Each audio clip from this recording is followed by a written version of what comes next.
ચાલો જોઈએ આજના મહત્વના સમાચાર। અંબાજી મંદિરના ભંડારાની ગણતરીમાં થયેલી ચોરીના મામલે અંબાજી પોલીસે વધુ 2 આરોપીઓની ધરપકડ કરી છે। આ પહેલા એક કેસમાં ચિરાગ ઠાકોરની ધરપકડ કરવામાં આવી હતી। પોલીસે આરોપી નિકુંજ પટેલ અને વિવેક શર્માને કોર્ટમાં રજૂ કર્યા હતા। કોર્ટે બંને આરોપીઓના 5 દિવસના રિમાન્ડ મંજૂર કર્યા છે। નિકુંજ પટેલ અંબાજી મંદિરમાં વાયરમેન તરીકે ફરજ બજાવતો હતો, જ્યારે વિવેક શર્મા ગબ્બર સુપરવાઇઝર તરીકે કાર્યરત હતો। આ ચોરીના મામલામાં અત્યાર સુધીમાં કુલ 1,04,000 રૂપિયા કબજે કરવામાં આવ્યા છે। તંત્ર દ્વારા આ સમગ્ર મામલાને ગંભીરતાથી લઈને વધુ તપાસ હાથ ધરવામાં આવી રહી છે। મહેસાણા પાલનપુર હાઈવે પર મોટી દાઉ પાટિયા સામે આવેલી ઉત્કર્ષ વિદ્યાલયના સંચાલક મંડળ અને પ્રિન્સિપલ સામે શાળાના જ બસ ડ્રાઈવરો દ્વારા ગંભીર આક્ષેપો સાથે લિખિત રજૂઆત કરવામાં આવતા શૈક્ષણિક આલમમાં ભારે ખળભળાટ મચી ગયો છે। શાળામાં વિદ્યાર્થીઓને લાવવા લઈ જવાની ગંભીર જવાબદારી નિભાવતા અને 1 થી 15 વર્ષ જેટલા લાંબા સમયથી ફરજ બજાવતા આશરે 15 જેટલા ડ્રાઈવરોને કોઈપણ જાતની લિખિત નોટિસ કે કાનૂની પ્રક્રિયા વિના મૌખિક રીતે નોકરીમાંથી છૂટા કરી દેવામાં આવતા ડ્રાઈવરો ન્યાયની માંગ સાથે કાનૂની લડતના મૂડમાં આવી ગયા છે। મહેસાણા જિલ્લાના ખેરાલુમાં આવેલી તપોવન ઇન્ટરનેશનલ સ્કૂલના હિસાબ અને જગ્યાની ગેરકાયદેસર ટ્રાન્સફર રોકવા બાબતે થયેલા વિવાદમાં 4 શખ્સો સામે જાનથી મારી નાખવાની ધમકી આપ્યાની ફરિયાદ પોલીસ ચોપડે નોંધાઈ છે। મહેસાણા જિલ્લાના ચોટાણા તાલુકામાં આવેલા કસલપુરા ગામમાં ઉનાળાની કાળઝાળ ગરમી વચ્ચે છેલ્લા 8 મહિનાથી પાણીની ગંભીર સમસ્યા સર્જાઈ છે।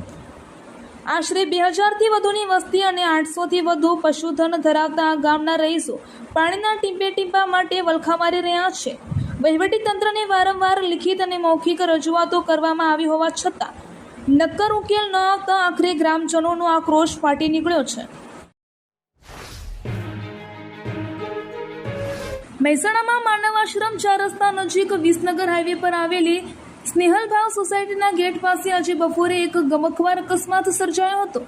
રોડની સાઈડમાં ફૂટપાથ પર બેસીને શાંતિથી જમી રહેલા એક જ ગરીબ પરિવારના 5 સભ્યો પર પૂરપાટ ઝડપે આવી રહેલું બેકાબુ પિકઅપ ડાલું ફરી વળ્યું હતું। આ ભયાનક દુર્ઘટનામાં એક માસૂમ બાળકનું ઘટના સ્થળે જ કમકમાટી ભર્યું મોત નીપજ્યું હતું, જ્યારે પરિવારના અન્ય 4 સભ્યો ગંભીર રીતે ઘાયલ થયા હતા। અકસ્માત સર્જ્યા બાદ ચાલક પોતાનું વાહન મૂકીને નાસી છૂટ્યો હોવાની મહેસાણા શહેર એ ડિવિઝન પોલીસે ગુનો નોંધી વધુ તપાસ હાથ ધરી છે। વિસનગર તાલુકાના કમાણા ગામમાં મકાનના નવીનીકરણ દરમિયાન બાજુના મકાનની જર્જરિત દિવાલ અચાનક ધસી પડતા એક દુર્ઘટના બની હતી। આ ઘટનામાં કડિયા કામ કરતા શ્રમિકનું ઘટના સ્થળે જ મોત થયું હતું, જ્યારે મકાન માલિકને પણ ગંભીર ઇજાઓ પહોંચી હતી અને તેમને તાત્કાલિક સારવાર અર્થે ખસેડવામાં આવ્યા હતા। ઊંઝા તાલુકાના 5 ગામોમાં ઘન કચરાના યોગ્ય નિકાલ માટે ઈ-રિક્ષાનું લોકાર્પણ કરવામાં આવ્યું છે। ઊંઝા તાલુકા પંચાયત દ્વારા ઊંઝાની નીલકંઠ મહાદેવની વાડી ખાતે આ કાર્યક્રમ યોજાયો હતો। આ પગલું સ્વચ્છતા અભિયાનને વેગ આપવા માટે લેવામાં આવ્યું છે।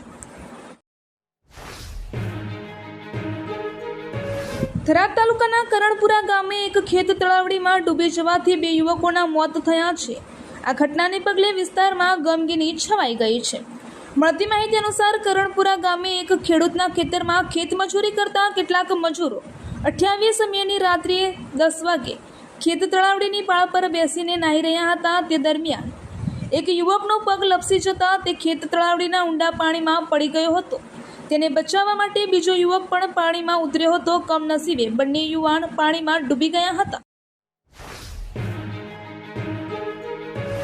દિયોદર તાલુકા પંચાયતના પ્રમુખ અને ઉપપ્રમુખની ભરતી માટેની ચૂંટણી 30 રોજ સવારે 11 કલાકે યોજાશે। દિયોદર તાલુકા પંચાયત કચેરીના સભાખંડમાં ચૂંટણીની તારીખ જાહેર કરવામાં આવી છે। આ ચૂંટણીને બેઠકો માટે કોંગ્રેસે 12 બેઠકો જીતી છે, જ્યારે ભાજપે 10 બેઠકો મળી છે। 3 વખત ચૂંટણી રદ પરિણામ બાદ પ્રમુખ અને ઉપપ્રમુખની પસંદગી માટેની પ્રક્રિયા હાથ ધરવામાં આવી રહી છે। આ ચૂંટણી દિયોદર પ્રાંત અધિકારીની અધ્યક્ષતામાં યોજાશે। બેઠક યોજાઈ તંત્ર દ્વારા ચૂંટણી માટેની તમામ જરૂરી તૈયારીઓ પૂર્ણ કરી દેવામાં આવી છે। પોલીસ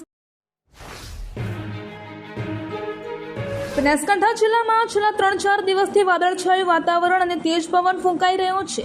આના કારણે ખેડૂતોમાં પાક નુકસાનની ચિંતા વ્યાપી છે. હાલ બાજરીની કાપણીની તૈયારી ચાલી રહી છે, ત્યારે કેરી સહિતના ઉનાળુ પાકો ખેતરમાં તૈયાર છે. હવામાન વિભાગ દ્વારા વરસાદની આગાહી વચ્ચે જો આ વાતાવરણ યથાવત રહેશે તો પાકને મોટું નુકસાન થવાની ભીતિ સેવાઈ રહી છે. અગાઉ કમોસમી વરસાદ અને માવઠાના કારણે નુકસાન ભોગવી ચૂકેલા ખેડૂતો ફરી એકવાર ચિંતામાં મુકાયા છે.